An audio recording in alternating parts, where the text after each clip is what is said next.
a path of real recovery. The issue of sanctions, they were imposed by those who imposed them. We will continue to engage with them to say if we want Zimbabwe to really recover, it's a bigger and fuller package, not just a package of what South Africa is developing, working together with other government departments. It's also about how the Western countries in particular who impose those sanctions respond to our request.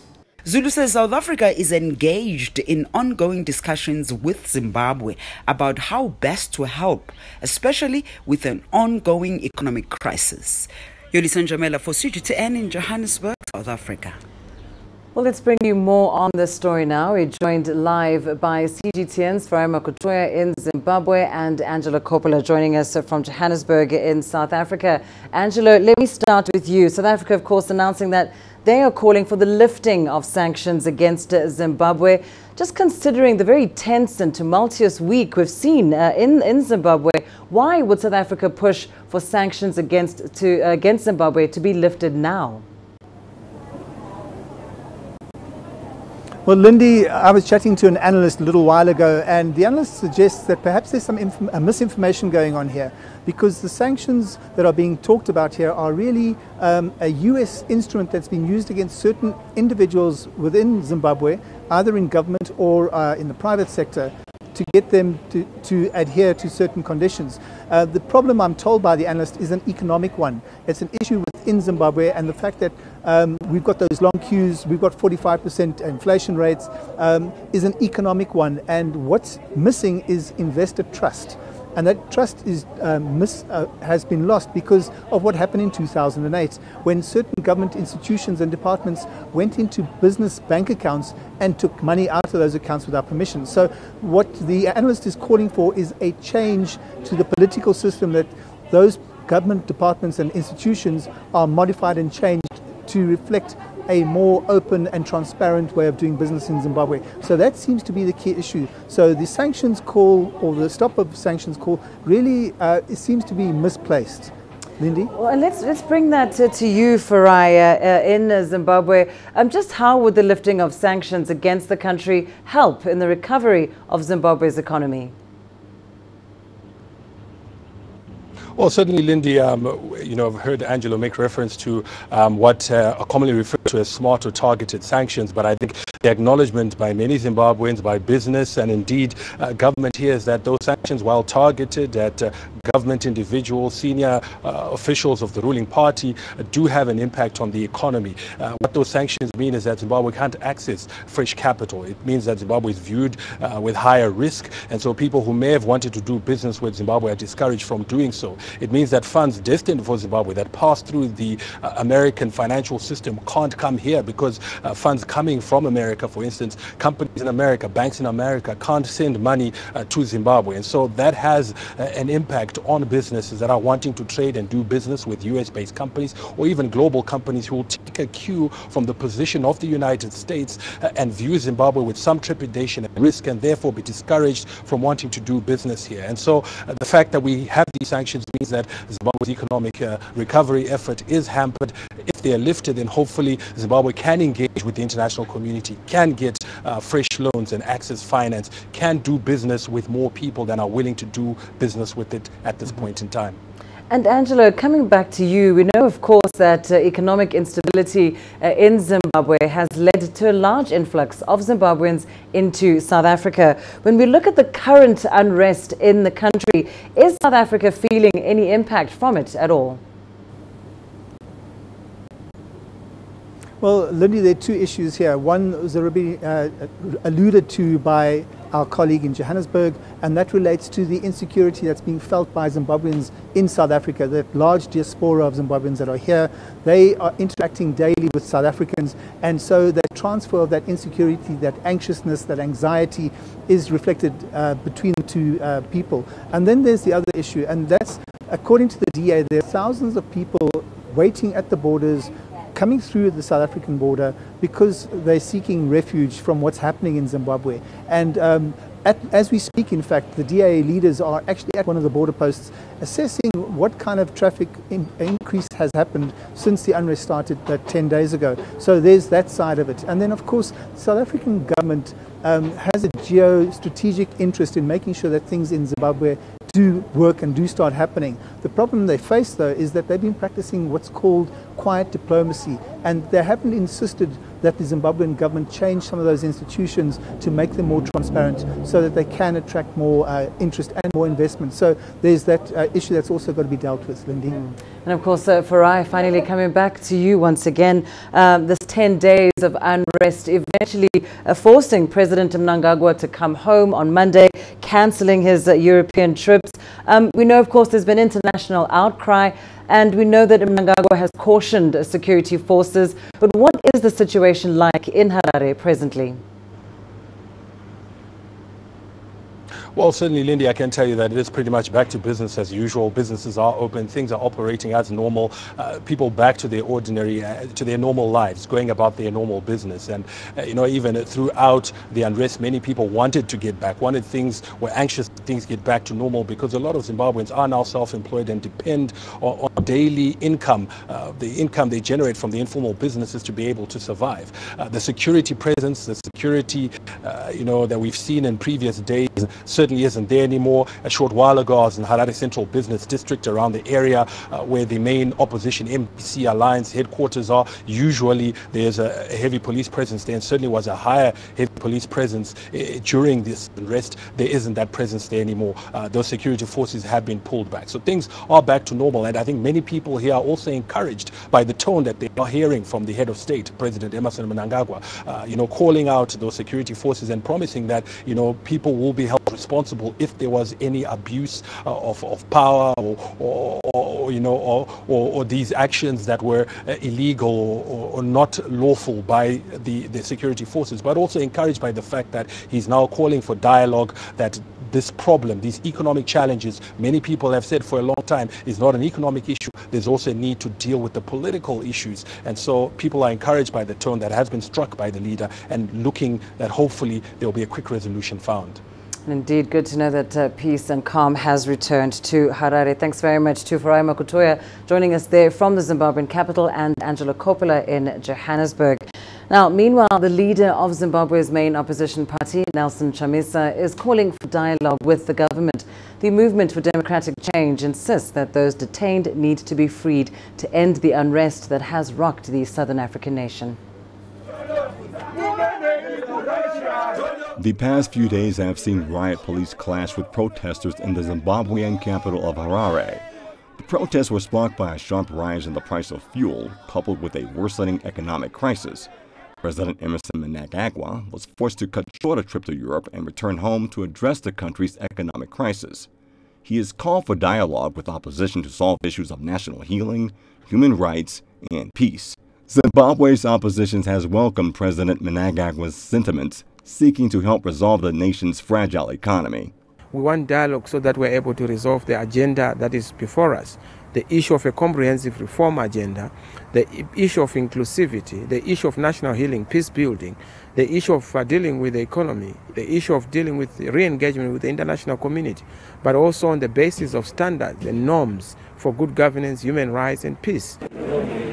The opposition party leader views the latest crackdown on anti-government protesters as total victimization. The UN has called on the government to exercise restraint when dealing with demonstrators. Brian Toussaint, CGTN.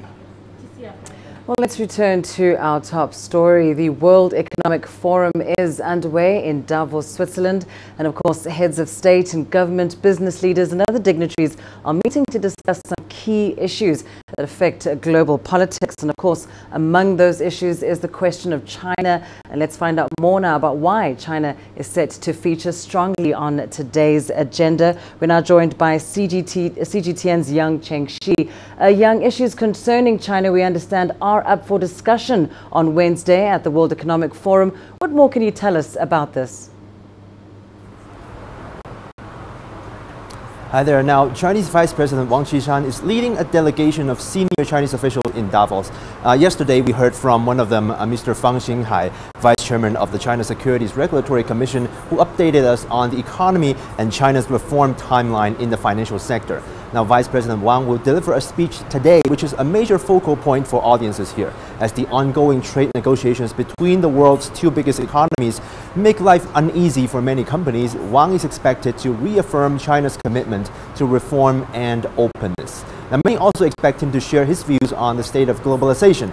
Over the past 2 months, he had spoken out against unilateralism and the adoption of a zero-sum mindset at various forums. Now, at the Davos Forum, where many are raising concerns over the threats to globalization, analysts say Wang's speech should serve as a confidence builder for multinational companies, many of which see China as one of their most important overseas markets. Now, Vice President Wang will also meet with business communities here in Davos.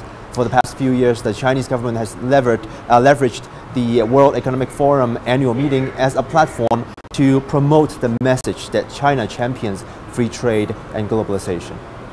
Now, of course, the World Economic Forum continues up to Friday. Just what are some of the other key issues and discussions that we should expect in the coming days? Well, today there are several sessions on emerging markets in Eurasia, India, and the economy of Russia. Now, in an hour, we will hear from the Japanese Prime Minister Shinzo Abe. And also, technology has always been a big part of the Davos meeting, and this year is no exception. And this afternoon, I will also be covering a session called China's Tech Miracle. And lastly, I will be looking into some of other tech conversations. For example, how the spread of 5G technologies worldwide would face bigger uncertainties from policymakers internationally.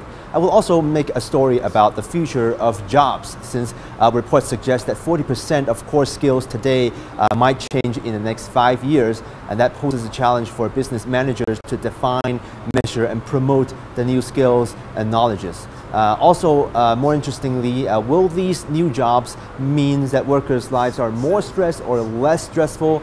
All these are very interesting issues to look into. Very much so indeed. Thanks very much, Yang Zhengxi, joining us there live from Davos, Switzerland.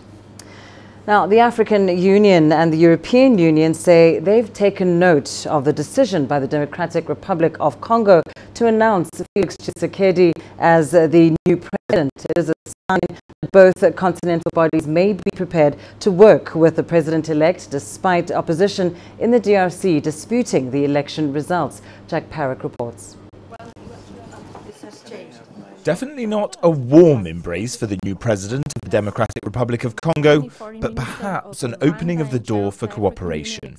The African Union has taken note that the institutions of the DRC have announced the final results, and the Union remains committed to working with the people of the DRC to continue to surmount the challenges that may remain as they enter into a new political dispensation. And it was a similar kind of expression from the EU, still not announcing its recognition of the result. Brussels says the president must be a unifying force. Felix Tshisekedi is assuming office in the DRC after the Constitutional Court ruled he'd won, despite the AU asking for the court to delay the decision. The EU and AU statements come out to the first ever joint ministerial meeting of the EU and the AU here in Brussels, where the two sides discussed peace and security missions and development cooperation. The EU is also backing the African Union's plan to set up a continental free trade area and says it's willing to immediately start negotiating a continent-to-continent agreement once that's done. The EU currently has trade deals with individual African countries or regional blocs. The European Commission announced an investment partnership in 2018 which intends to create 10 million jobs on the African continent in the next 5 years alone. 44% of Africans are now working for a job that does not generate more than $2 a day. So when we talk job creation, and we are proudly saying that the partnership has been very beneficial in terms of job creation, yes, but we need to look at the quality of these jobs. Do these jobs really generate a good income for the people in Africa. Just as this EU-AU ministers' meeting was beginning, Zimbabwean President Emmerson Mnangagwa tweeted to say heads will roll potentially following an investigation into the outbreaks of violence over his fuel price hikes. To sum up, the European position has always been this. Accountability is important, respect of the rights of citizens to fully and peacefully express themselves. Obviously, accountability doesn't mean to exercise violence in exchange. This EU-AU ministerial is set to be made an annual event, as the continental blocs insist they're going to face their challenges together.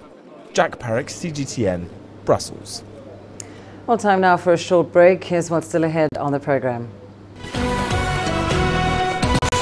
Coming up, Egypt's military says 59 militants have been killed in a crackdown on insurgents. And in Kenya, 4 police officers are facing murder charges over the death of a British aristocrat's son.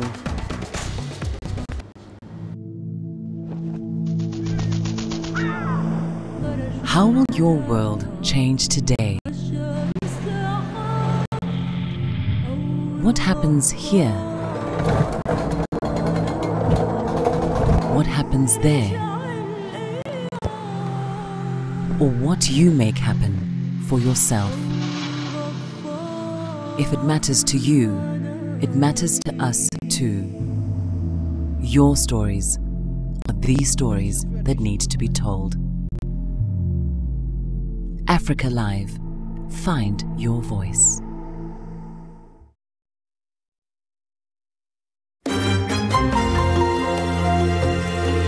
Africa Live. Find your voice.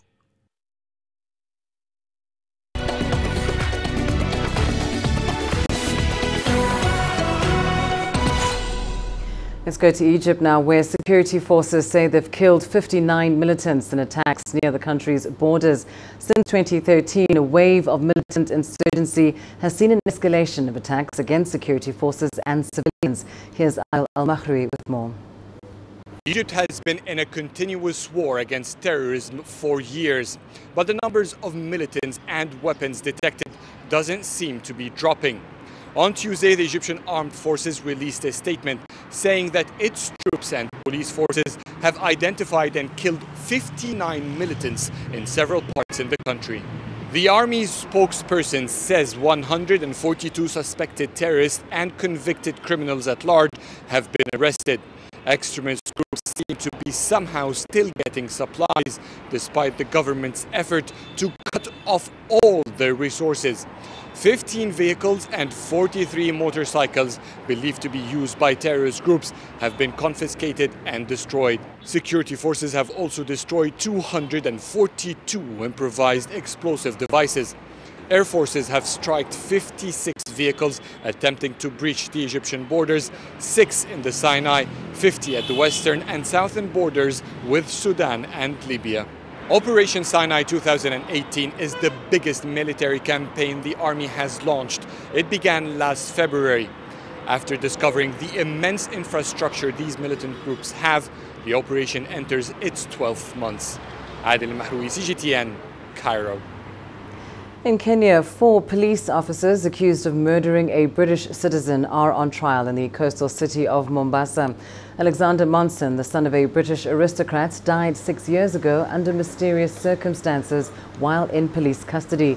According to the police, the deceased had been arrested over the use of cannabis while at a local resort.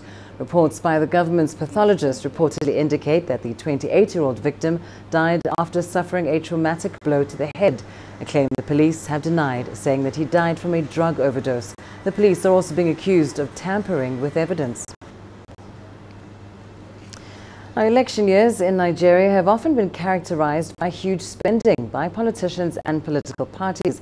Hundreds of millions of dollars are spent on publicity, logistics, and even vote buying. But this year, things are a little different. With just less than a month to the general election, Nigerian politicians and their parties are not doling out the cash as they did in the 2015 election. CGTN's Deji Badmus has more.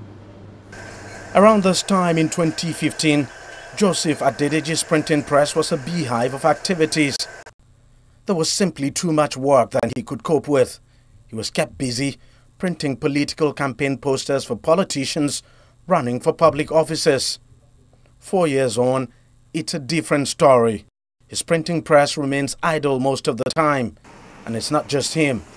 It's the same for most of the printers around. In 2015, we have a lot of jobs, printers, posters, flex, a lot of printing jobs for politicians. In 2019, we can't even compare it. There is no job, no posters, no any job. The little one outside now, you see, they give it to non-printers. It's a very clear sign of the changing times in Nigerian politics, and it's thanks in part to the current government in the country. Shortly after he took office, President Muhammadu Buhari ordered a probe into the election spending of the previous government. A lot of legal cases over that probe now litter Nigerian courts, while recoveries have been made in some of the matters. And details have since emerged that over $1 billion of government money was pumped into that election. I believe that, one, the present economic situation in the country does not allow for such spending. Number two, the policy of the present government to ensure that public money is not available to politicians to spend, I think is another factor. I believe that this is a good picture for Nigeria to look at and to see that we should endeavor in future to ensure that whatever campaigns are being done under any constitution will reduce the amount of money being spent by politicians to get into elective office. While the present situation might be good for the country's democracy, it's bad business for people like Joseph, the printer. I have a friend that just sold all his press. He just sold up all his press, that he doesn't interest in doing printing again, because when the professional printers doesn't see any job to come to do. And it's not just printers that are taking a direct hit. Political rallies too have become shorter, and the number has dropped dramatically. Even the country's media too is feeling the heat. The number of media campaigns has gone down as well across all the mainstream media. But the question is, for how long would this new normal last? Because of the present situation and the government's, scrutiny on how money is spent, it does not mean that the next election will, not present a different situation economically, or the people in position then may, behave like the former politicians.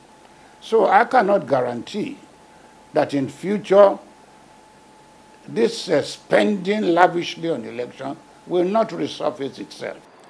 Indeed, there's been some notable change in campaign spending, but one area everyone will be keeping a very close eye on is vote buying. It's very difficult to catch politicians there, especially when you have a voter who is willing to sell their votes. But one thing is certain: this general election may go down in the history of this country as one with the least spending by politicians.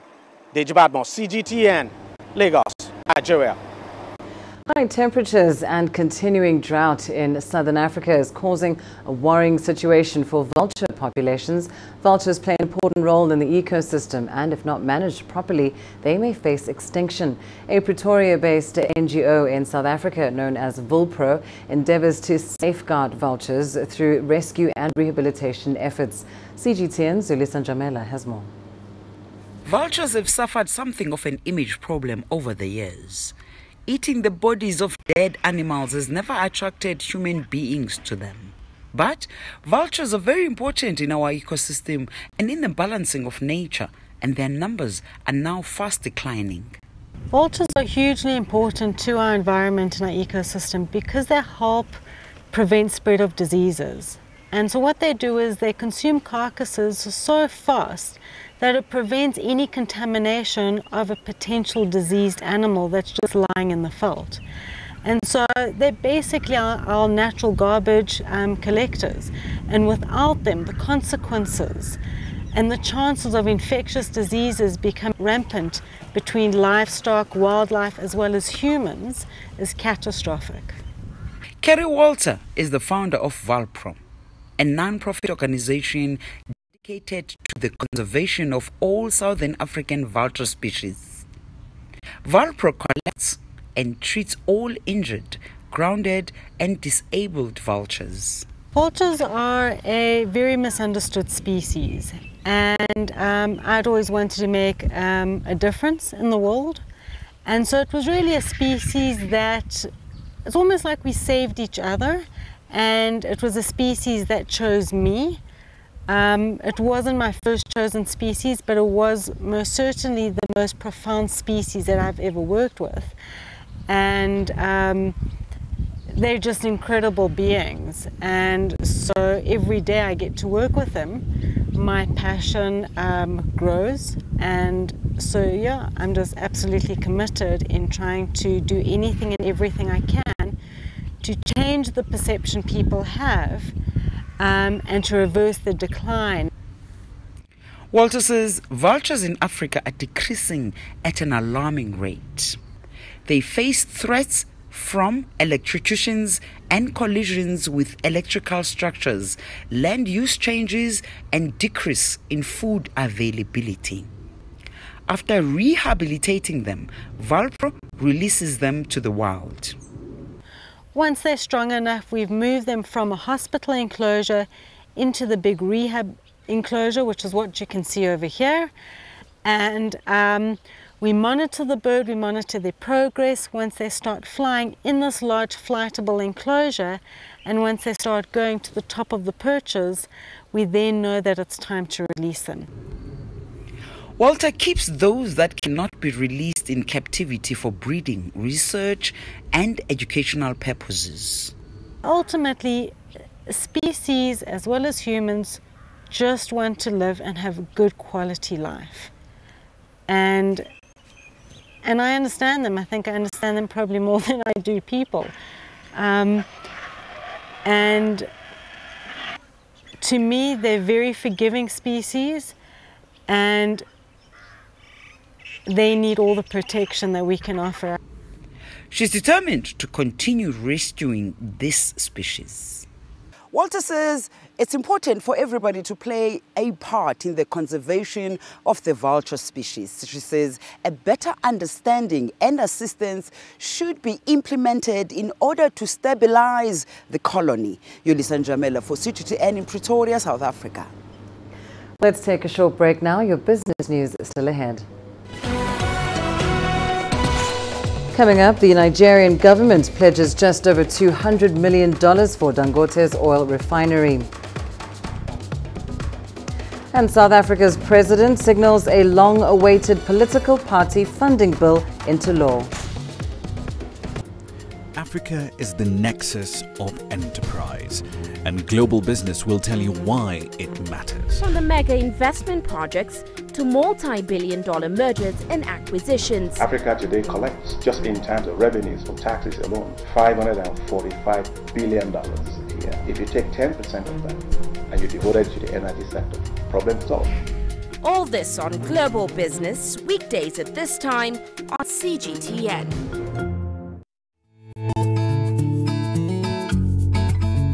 Africa Live. Find your voice.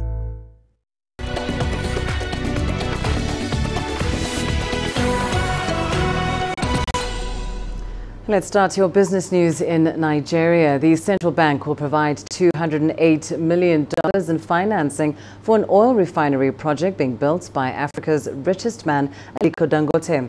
Dangote has invested around 50% of the $9 billion required for the refinery project as equity.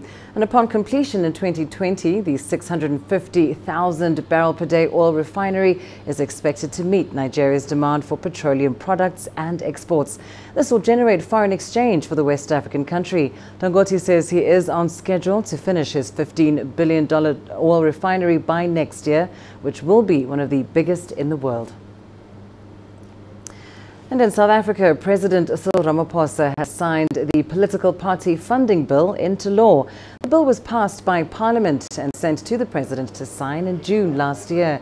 Now, the Constitutional Court ruled that voters have the right to know who is funding political parties. But the IEC will only be able to effect the law in April, just a month before elections. The information which parties must disclose on a quarterly basis will only be available once voters have already cast their votes. The bill aims to mitigate suspect financial undertakings and conflicts of interest within the political sphere. Now, the legislation has been hailed as a giant leap forward for a free and fair democracy. Still in South Africa, new research shows that 10% of multinationals are associated with most of an estimated $500 million tax loss. The research on profit shifting and corporate tax avoidance was commissioned by the South African Revenue Services. Angela Coppola has more. The latest SA Tide research study estimates that this tax loss amounts to about 4% of total current corporate income tax receipts annually. I think the author has perhaps taken an analytical view to come up with a conclusion that is based on probably an incorrect set of facts, to be quite honest, because I don't think it is quite as widespread as everyone perceives it to be. I've dealt with a lot of big multinationals. They are very, very concerned to make sure their transfer pricing is ordered, they're fully compliant, they have all the documentation in place, and they're basically doing the right thing. At the end of the day, they have to answer to their shareholders, and they don't want to carry that level of tax risk by doing something which is blatant. On the other hand, tax avoidance is not illegal and in fact is encouraged by governments. As a corporate citizen, you want to be seen to be paying the correct amount of tax, and that's become increasingly important in terms of integrated reports and that kind of thing. I think what one must remember is that governments themselves actually encourage investment by, for example, giving incentives or tax holidays, and the South African government is no exception. We have research and development deductions, which is a big tax incentive. So all governments have some form of incentive to try and attract foreign direct investment. So obviously, wherever a multinational sees an opportunity to minimise its effective tax rate by using those tax incentives, it's going to, and it's a legitimate business practice to do so. Other research from the same group concerning transfer mispricing shows similar trends but on a smaller scale. Here, revenue loss is around 2% of foreign-owned firms' tax payments, or $71 million annually. So basically, it might be quite tempting for a multinational to try and improve its effective tax rate by, for example, manufacturing stuff in South Africa or mining stuff in South Africa, and then selling that stuff at an artificially low price to a related party in a low tax jurisdiction, which will then make the majority of the profits. The focus on transfer pricing is increasing, and the African continent is no exception.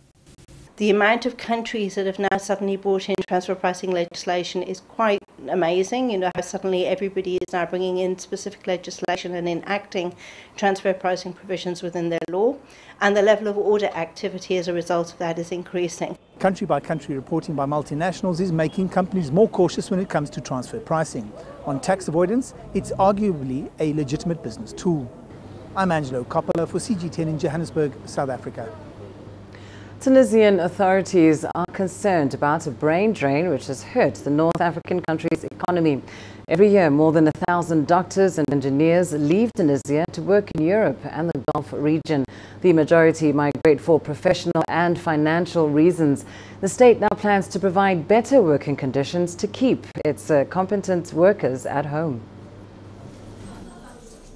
Hejr Sharfi is a resident doctor at the pediatrics department at Charles Nicolle Hospital in downtown Tunis. The public health institution was founded in 1897. Dr. Sharfi is one of the most brilliant practitioners of her generation. Many of her colleagues have already left the country, while many others are tempted to work in France, Germany, or Gulf countries, where salaries are higher and working conditions are believed to be among the best in the world. The health sector is facing many challenges. Sometimes one cannot help a patient due to lack of medication. I chose to stay in Tunisia for the moment because I have a medical specialty. Others cannot practice surgical techniques unless they have the right equipment, which is only available abroad. I chose medicine for the noble cause and not for money, though the choice of doctors who migrate is also legitimate. The head of the Department of Pediatrics urges the state to intervene in order to limit the phenomenon of brain drain, which is spreading among doctors in all specialties, including seniors. The Tunisian elite in baccalaureate study medicine. Therefore, foreign medical institutions are usually impressed by the high level of competence of our young doctors. Doctors are trained by Tunisia, but they're later recruited and offered good salaries abroad. The solution is in the hands of the state. The Ministry of Employment and Vocational Training says this state is providing within means the necessary conditions and a good work environment in order to convince doctors to stay. However, people are free to travel and to practice medicine anywhere across the globe. Saïda Lounisi is concerned about the alarming situation. She asserts that the Tunisian government aims to offer senior positions to young doctors in other governorates in order to give them more reasons to stay. However, critics say the situation in inner regions is even worse than in the capital city Tunis. In the public health sector, and especially for young doctors, what we are doing as well is to help them manage their career and to get the possibility, probably faster, to actually got leadership positions in public hospitals and in public health institutions, especially in interior regions. The minister added that her departments are encouraging engineers and entrepreneurs to stay or to reintegrate professional life in Tunisia after a short experience abroad. What we are doing today is to encourage companies, especially for engineers, to actually have a real strategy in terms of human resources management, to encourage young people to stay in Tunisia, to have also a real evolution of career, to be paid correctly, to feel that they are entitled actually to their country. 8 years after the 2011 revolution, Tunisia is still facing many social and economic challenges. Experts have said that the repercussions of brain drain will be noticeable in the next 10 years, when the North African state will probably be facing a lack of doctors and engineers who will migrate to foreign countries. Adnan Shawashi, CGTN, Tunis. Egyptian President Abdel Fattah el-Sisi has decreed that all buildings in the country must be painted with a unified color theme. The North African country is well known for its massive clusters of red brick buildings. Properties which don't abide by the color code will be penalized. Here's Abdel Al-Makhri with more. Egyptian officials are looking for their paintbrushes, preparing for a major makeover to the entire country. President Abdel Fattah el-Sisi has assigned the National Organization for Urban Harmony to choose specific colors to be painted on buildings nationwide. Egypt's unfinished red brick facades is quite spread all over the populous nation. That scene is usually spread on the outskirts of major cities, in popular districts and slums. The view interrupts the landscape of Egyptian cities. Some Egyptians have celebrated the move. Honestly, it's a great decision. This random looks of the buildings is repelling. It's an uncivilized appearance for our country. We always look up to foreign countries and say we should look like them. Maybe better. We are a nation of great civilization. We should be leading. This is an excellent step to paint the buildings. Others are concerned about the burden of the cost. Economic hardships has made building exteriors more of a luxury to most of Egypt's 100 million citizens. The state must assist in the painting. The people are not so comfortable financially. They are barely covering their expenses. The state has to assist because the cost will be hard to cover for many. The National Organization for Urban Harmony says it will assign shades of specific colors to each region of Egypt. Coastal governorships will be assigned shades of light blue. Cairo and Upper Egypt will be assigned beige and other tones of ground colors. El-Sisi's decree is not new. Laws regulating buildings designs have been issued since 2006, but previous governments have failed to implement these laws. Adel Mahroui, CGTN, Cairo. You are watching Africa Live. Here's what's still ahead on the program. A South African artist creates famed masterpieces using coffee, pens and charcoal. the greatest journeys, the greatest sights, the greatest adventures. Here in Panata, this weir allows the locals to walk on water. We're far more than just TV news. We're your passport to the wonders of Africa. To bring you stories of struggle, survival and hope.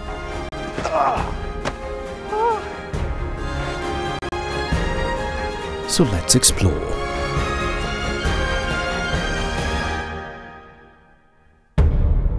CGTN. See the difference.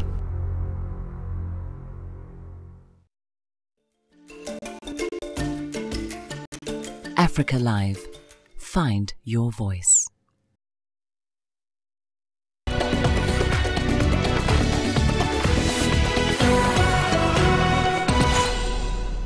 In South Africa, 26-year-old Enoch Mlangeni from Sasolburg in the Free State province uses coffee, a pen and charcoal as his tools to sketch paintings. A lack of art materials forced Mlangeni to be creative with whatever he had at his disposal, with sensational results. CGTN's Yulisa Njamela has more. I have a lot of pieces.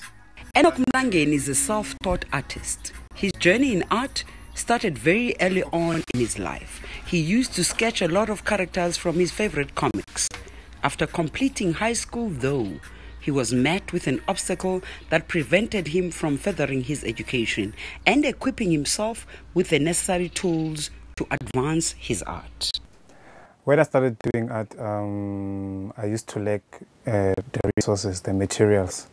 So I used to experiment a lot with different mediums, from pencils to pen, until I fell in love with charcoal. And I mixed it with a bit of paint, acrylic paint, so to give it a nice texture and that feeling. He also uses coffee for his art.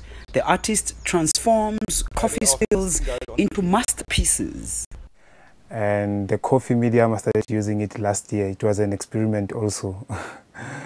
Actually, what happened is I was busy doing some work and the coffee spilled on the work. So I started moving it around and playing it around. Then I saw something beautiful. Then I started doing some pieces out of it. Yeah, that's how I got into coffee artwork. The one painting that Mlangeni is most pleased with is that of the late struggle stalwart Winnie Madikizela Mandela. He started sketching it when he heard that Mama had passed on. The most paintings that I'm proud of, I think is the Mama Winnie piece that I did last year, because it was all over that piece, and like it helped me grow as an artist, for more people to recognize me. This formula also proved successful after Black Coffee, an internationally successful DJ from South Africa, put Mlangeni on the map. Black Coffee had come across Mlangeni's work via social media. Oh yeah, the black coffee painting with coffee. That went viral on social media.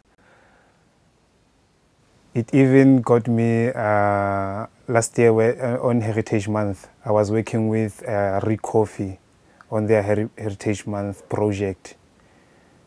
Yeah, so that work got my name out there seriously. It was all over Twitter, Facebook. Yeah. And I think that was my little breakthrough last year. While Mlangeni has not reached the success that he wishes for, he's mighty proud of what he has achieved so far. So far as an artist, I think I have grown from where I started. If I can look 3 years back when I started, nobody knew me, and in the art scene generally, I was no one. But so far, I've managed to get my name out there via social media, of course. Mlangeni now wants to open an art academy, but first, he's still trying to raise enough funds for a proper art studio so he can start teaching a small group of children interested in the arts. Yulisa Njamela for CGTN, Free State Province in South Africa. Well, staying in the world of art, let's go to Nigeria now, where Dotun Popola creates close to life-size metal sculptures that tell historical and philosophical stories. He's among a group of contemporary Nigerian artists that are using new mediums for their art. Let's take a look. Dotun Popola is part of a generation of contemporary African artists who are gaining global recognition for their work. He is now working on his latest sculpture. The artist is fusing pieces from a broken generator, recycled kitchen utensils, and collected scrap metal to create a fish. He likes to work primarily with scrap metal, creating animal forms, which are his favorite. His detailed sculptures capture movement and expression and often convey different messages. Most of my sculptures have inspirations and philosophies that guides them. And oftentimes, when I'm done with a sculpture, I try to create a philosophy around it that would tell a story, a social story or a folk tale. Dotun began creating his pieces in 2016, and since then his work has gone on to show in various exhibitions at home and abroad. People are now picking up Nigerian art and appreciating the history, the content, the technicalities in the work, and the philosophies in Nigerian art. So I feel the response has really changed drastically. He also uses his time mentoring aspiring artists to help encourage creativity. Uche Okoronkwo, CGTN. Well, do stay with us. Your sports news up next. Ghana's Kevin Prince Boateng delighted after being unveiled at